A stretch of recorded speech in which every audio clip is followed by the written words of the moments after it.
ভক্তির ভূমি কালনা। সুপ্রাচীন শহরটি বরাবরই বিখ্যাত তার সাংস্কৃতিক এবং ধর্মীয় গুরুত্বের কারণে।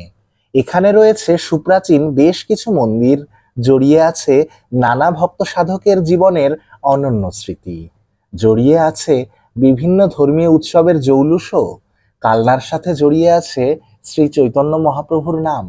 তারই স্মৃতি বিজড়িত মহাপ্রভু মন্দিরে প্রতি বছর দামোদর মাসে 1 মাস ব্যাপী আয়োজিত হয় দীপদানের মহোৎসব। অবশেষে দীপদানের মহোৎসব শেষে উত্থান একাদশীতে পালিত হয় মহাপ্রভুর স্নানযাত্রা উৎসব।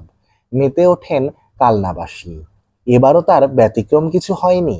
সম্প্রতি উত্থান একাদশীতে পালিত হওয়া মহাপ্রভুর স্নানযাত্রা উৎসবে পৌঁছে গিয়েছিলাম আমরাও। উৎসবে মুখরিত কালনায় কি দৃশ্য ধরা পড়ল আমাদের ক্যামেরায়, চলুন দেখে নেওয়া যাক।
পূর্ব বর্ধমানের কালনা থেকে পারমিতা দত্তের রিপোর্ট, স্যাফরন নিউজ টিভি।